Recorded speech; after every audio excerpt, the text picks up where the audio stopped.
Hola Fernando, ¿qué tal? ¿Cómo estás? Un gusto para mí también. Bueno, siempre, si bien este tipo de casos los hemos analizado anteriormente, pero bueno, en este caso además quisimos contar con el respaldo de una voz más que calificada.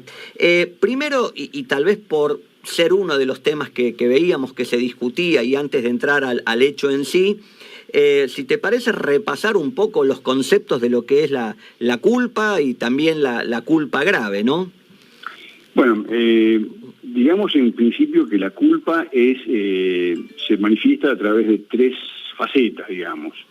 La imprudencia, la negligencia o la impericia. La impericia es no saber, es decir, el que comete algún acto causando un daño a otro por no saber, por no tener conocimiento de lo que hace. Es el caso en el profesionales, ¿no? Tema del profesional o en el tema inclusive del conductor de autos, aquel que se pone a conducir un rodado respecto del cual no está capacitado para hacer. Correcto. La imprudencia y la negligencia son dos caras de la misma medalla, se ha dicho. ¿Por qué? Porque la negligencia es no hacer lo que se debe hacer y la imprudencia es hacer más allá de lo que se puede hacer. Sería imprudente, digamos, aquel que conduce a una velocidad superior a la autorizada. Y negligente aquel que no adopta en determinado momento una maniobra como corresponde, es decir, el que hace algo que no debe hacer, el que cuando el peatón está cruzando por la esquina y él intenta doblar, quiere ganarle de mano al peatón para entrar primero en la calle por la que va a cruzar el peatón, por ejemplo. En el caso de los profesionales médicos, debemos para ir con más claridad, ¿no? Imprudente es aquel profesional que obra sin el consentimiento del paciente, digamos, y negligente aquel que ante una decisión que tiene que tomar para salvar la vida del paciente no la hace. Pero en este caso, Sí, como una primera definición, imprudencia, impericia o negligencia son formas de la culpa simple, la que cubre el seguro. Culpa simple, porque hablemos, digamos además, Fernando, que el codificador, Vélez Sarsfield, y vamos a hablar del Código Viejo, cuando hace la definición o la caracterización de la culpa en el artículo 512 del viejo código, en la nota dice, y se hace referencia, que en el viejo derecho romano había 3 grados de culpa: grave, leve y levísima. Pero que él, siguiendo la doctrina de ese momento, no va a adoptar esa definición y va a definir solamente la culpa, porque dice que es materia de prueba, será materia de prueba calificar la culpa. Es decir, siempre para la víctima el incumplimiento del otro va a ser gravísimo y para el causante va a ser muy leve. En el Código Penal se usa, ¿no? Culpa grave, leve y levísima. No, en el Código Penal se usa para las lesiones. Sí, las lesiones leves, sí. Entonces, él define así y dice que la culpa será el haber obrado con negligencia en la circunstancia, según las circunstancias de las personas, del tiempo y del lugar. Y eso lo recoge el artículo 1724 del nuevo código, que dice la culpa consiste en la omisión de la diligencia debida según el derecho a la obligación y las circunstancias de las personas, el tiempo y el lugar. O sea, se deberá tener en cuenta en qué circunstancias obró el agente causante del daño para a partir de allí decir si obró con culpa o no. Esa es la definición de culpa. Ahora bien, en algunos microsistemas, como se dice ahora, jurídicos, como en el seguro o en las sociedades, se habla de la culpa grave. ¿Qué es la culpa grave? No hay una definición al respecto. Hay discusiones, es un concepto subjetivo. En definitiva, se dice que en principio sería el obrar negligente de un modo grosero, de una forma que no sería esperable de una persona que obra del buen padre de familia, digamos, que obra de acuerdo a las pautas normales de la sociedad o habituales de la sociedad. Inclusive vos fijate que la ley de seguro es la culpa grave o dolo, es decir, es una culpa que más allá excede la simple negligencia, el simple descuido, y queda asimilado al dolo, que es el dolo es la intención de causar el daño. Yo recuerdo la vieja inicial póliza de mala praxis de nuestro mercado, tenía como exclusión culpa grave asimilable al dolo, claro. Y después había un viejo libro de Trigo Represas diciendo, hicieron una ensalada con esto porque una cosa es culpa grave y otra es dolo. Exacto, lo que pasa es que resulta fácil a los fines de la definición, digamos, sí, ¿no? Sí.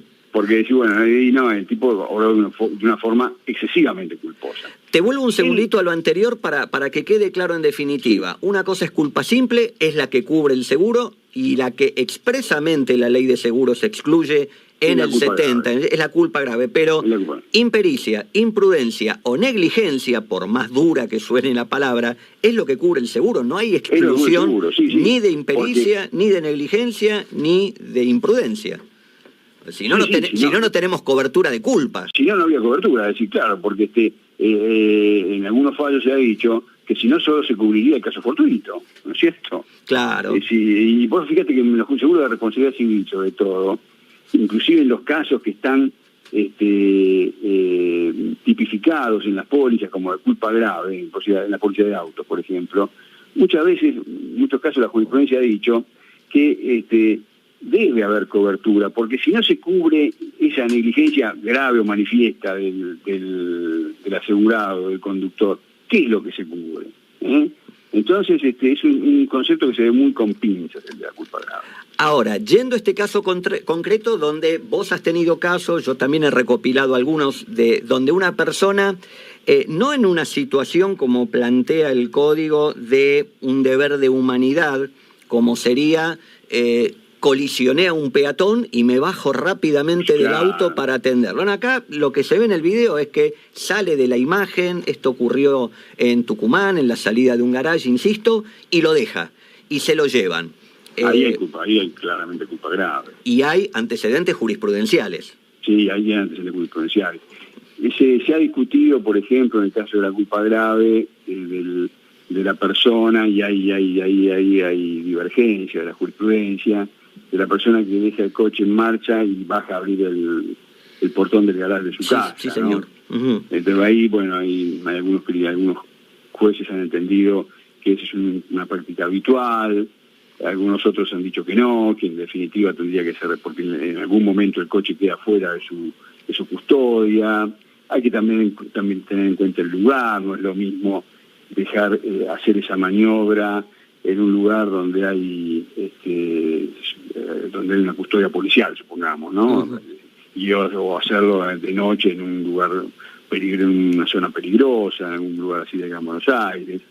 Entonces, ahí habrá que evaluar en qué circunstancia el asegurado obró de ese modo. Pero en principio, ese punto está en discusión. Pero en el caso de que ustedes plantearon del tipo que sale del garage y dije, bueno, ahí es claramente una culpa grave. Obró de un modo manifiestamente negligente. Acá, para lo que algunos nos transmitían como duda que se veía en la publicación, no cambia el caso de que después lo consideremos si es robo, hurto, digamos, en la póliza de seguros automotor, cubre robo, hurto indistintamente. Algunos hablaban de agravación de riesgo, y también en esto no estábamos muy de acuerdo, pero te pregunto a vos si es que se agrava el riesgo o directamente no, es un hecho donde hay culpa grave. En realidad agravarse el riesgo, pero en realidad la culpa grave genera una situación de agravación del riesgo, pero técnicamente lo excluís por culpa grave. Yo opino lo mismo, pero bueno. Claro. Ahora, sí. No es el caso que vos alquilaste, que aseguraste el auto para transitar particular por la ciudad, y lo usás como remis. Y después lo sometés al régimen de remis, o que te lo aseguraste un coche y después lo llevas a una zona de guerra, digamos, donde va a estar expuesto a eventuales bombardeos, una situación académica, ¿no? Pero bueno, con ese sentido, hoy por hoy te podrían decir que circular de noche por determinada zona del conurbano de Rosario. Alberto, algo que se planteaba también, ¿no? El tema de que muchos dicen acá en el interior es uso y costumbre. Nosotros hemos, en algún caso, publicado alguna noticia que vimos en un portal de una maestra que pasó en un negocio, paró en la puerta, casi como esto, ¿no? Paró, dejó el auto andando, y le robaron el auto, y muchos decían, pero acá es común. ¿Qué pasa después en la justicia con el tema usos y costumbres? Mirá, yo no tengo antecedentes de la justicia de eso, pero aplicando lo que venimos diciendo, aplicando el concepto de culpa, que habla de las circunstancias de las personas, que se deberá evaluar la conducta de la gente, teniendo en cuenta las circunstancias de las personas, el tiempo y el lugar, Yo creo que es un tema que se puede considerar allí, que no haya habido culpa grave en ese caso. Vos no es lo mismo el cuidado que tenés que tener, el cuidado de tus cosas, viviendo en una gran ciudad o viviendo en ciertas zonas de la gran ciudad, con la que podés tener en una ciudad pequeña del interior. Sí, donde todavía te siguen diciendo que duermen con la puerta sin llave. Pero por supuesto, bueno, en la realidad vos vas a alguna ciudad del interior y está la puerta de calle abierta y la puerta cancel, que es de vidrio, cerrada, pero es una puerta que vuelve a dar un golpe y entrar. Volvemos entonces al criterio de que esto en definitiva es de apreciación subjetiva, habrá que ver lo que dice el juez local. Subjetiva en base a situaciones objetivas del lugar donde se haya ocurrido el hecho. Ahora bien, hace unos años tuve un caso de una mujer que vivía en la zona cercana al Hospital Alemán, acá en la ciudad de Buenos Aires, que por esos años era una zona medio oscura. No tenía buena iluminación, la calle Beruti, y entonces la mujer se había ido a Europa y había dejado el coche en la calle. Y cuando volvió de viaje, el coche no estaba. Entonces hizo la denuncia en la compañía y puso en su denuncia la situación que había ocurrido, y la compañía rechazó la cobertura por culpa grave. Hubo demanda y se rechazó la demanda. Se consideró que había habido culpa grave porque había habido una suerte de abandono del bien, a pesar de que había sido en un lugar ciertamente poblado, ¿no es cierto? Pero en una zona oscura, y eso lo probamos, y bueno, se hizo lugar al rechazo por culpa grave. Fue por culpa grave, no por considerarlo abandono, por ejemplo. No, por culpa grave. Ahora, hoy, esto me contabas, creo que fue hace unos cuantos años. ¿Cómo lo ves? Porque si no pareciera que la gente no puede, o sea, está obligada, si se va de viaje, a contratar un garage, cosa que la póliza no lo dice, también aclaremos. Yo te voy a hacer una confesión, total, pasó hace muchos años. Siempre pensé que era un exceso de rigorismo por parte de la compañía el rechazo por culpa grave en ese caso. Sí, hoy cuando analiza un poco la postura de los jueces, no es muy favorable a las compañías. Te hago la última parte porque también tiene que ver, dijimos, muy probablemente se rechaza por culpa grave y le den la razón a la compañía en este caso, pero ahora también tenemos que, luego, con ese vehículo, aparentemente a 2 cuadras, el ladrón choca con otro auto y le causa daños, podría haber atropellado a una persona. ¿Qué pasa con el tema de la responsabilidad civil, donde el código actual dice que para oponer el hecho de un tercero debe tener las características del caso fortuito, fuerza mayor, y me parece que no lo es? Ahí tenés 2 casos. Primero, el dueño, la norma del artículo 1758 del código, que dice que el dueño guardián se libera de responsabilidad por el uso de la cosa cuando pruebe que el mismo ha sido utilizado contra su voluntad expresa o presunta. Y el descuido ha sido considerado, no solo con el código actual, sino ya con el código viejo, que ese descuido implica una suerte de permisividad, digamos, o de permiso, a que se use el auto. Es decir, no otorgado, pero sí el permitir que se utilice el auto al no haber adoptado los recaudos. Entonces, en consecuencia, ahí, en principio, habría responsabilidad.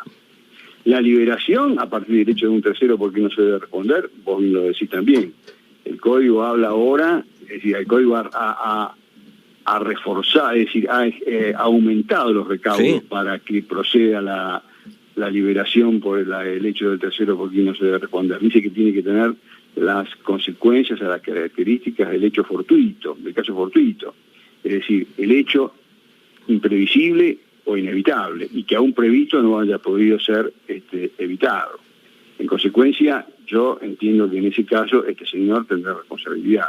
Con lo cual tenemos un tema. ¿Qué pasará ahí con las coberturas de la compañía de seguros? ¿Podría haber rechazo por culpa grave por el lado del daño directo y no rechazo por culpa grave en la responsabilidad civil? Sería medio raro, ¿no? Sería medio escándalo, sería un escándalo en realidad. lo que pasa es que también tengamos en cuenta algo que hace el folclore judicial y que no lo dijimos antes, y es que la culpa grave, en esta valoración ciertamente subjetiva que hacen los magistrados, en general se ve con mayor o se le hace una aplicación más estricta, más habitual de la culpa grave en el daño directo, en los casos del seguro de cosas, claro, y no en el seguro de responsabilidad civil, teniendo en cuenta que la víctima si no puede quedar sin indemnización, teniendo en cuenta que bueno, que la culpa grave está bien, pero sino que cubre qué cobertura del seguro, etcétera. En este caso, la verdad que no es que el individuo atropelló a un peatón porque iba circulando a una velocidad superior a la permitida en los valores que fija la póliza, sino que directamente se desprendió de todo cuidado de la cosa. Yo creo que es un caso en el que caminaría la culpa grave para los dos casos. Yo coincido con vos, pero obviamente juega mucho eso que dijiste, claro, ¿no? Que en el caso de responsabilidad civil podríamos tener una víctima sin ningún tipo de reparación. Pero bueno, lo que pasa es que serán temas que seguramente deberemos aguardar que aparezcan los fallos, ¿no? Que dice la justicia tucumana. Sin duda que son temas opinables, pero bueno, queríamos recurrir a tu opinión de muchos años de actuar como abogado especialista en seguros y como contaste, ¿no? Que has tenido... Demasiado para mi gusto, pero bueno. Pero bueno, siempre es lindo poder compartir estas experiencias. Doctor Alberto Alvarelos, titular del estudio Alvarelos y Asociados, como siempre, un gusto tenerte en los micrófonos. Gracias por habernos ayudado a echar un poquito de luz en estos temas y ya recurriremos de nuevo en otra ocasión a tu experta opinión. Fernando y Marcelo, ustedes saben que para mí es un verdadero gusto charlar con ustedes, así que a disposición siempre. Gracias por haber invitado. Un abrazo grande. Otro para vos. Hasta luego. Chau, chau.